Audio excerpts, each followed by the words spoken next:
Hakuna mtu anondibhoa semunhu wekuti ndanyora zvandanyora akuti ndimaloti anyora. Saka kuti ndienda tonyora here kuti aiye agonyora.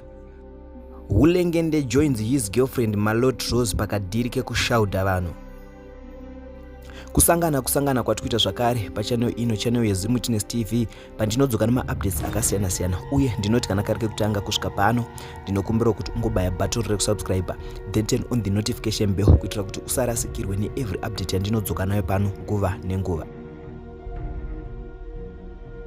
Hulengende shock his fans after aisa iye post achituka Queen Tatelicious achitaura kuti musandi support and abva abuda pachena kuti ndiye personal anoisa mapost ake ega, haanyorerwe naMaloti.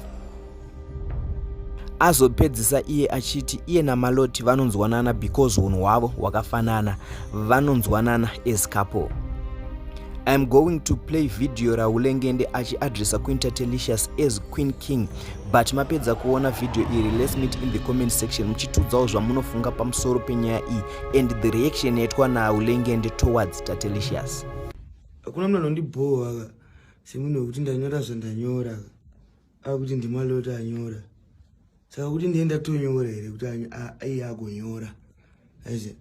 Saka kuti ndikwanise kumisa vanhu vanochindimbukire indangoti Queen King ngavambomira vasandisapoti, sapotani, sapota zvinhu zvakasapotwa ndemafans angu. Malongende edzi movement uda kusapota zvinhu zvakasapotwa kudhara, awadi kusapota zvinhu zviri pasi, udazoti kusapota zvinhu nhasi pasitaira ripi.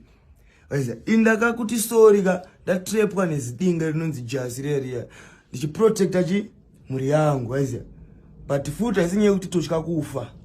Aise hauna munhu unouraya shama tayako tiuraye kana kutanga inini. Aisa ndinenge ndiri katete ndakaonda inini ndokasika kupera nemujuru pasapa tanga inini. Aisa Queen King musandisupport mimi todoita drama chituma tuva profit kwati kumama mutonono kuya tuchifeya isusu sadaro ende ati ivanhu vanotanga kuti tanyora zvatanyora makuti Maloti ndiyanyora. Uona inini waina Maloti chiwirirana inyati unoido wakaita si wakafanana. Saka mabomboi ese anachitaura zvimapussy prat zvimachat zviwati mumirai. Aisa Queen King kumhata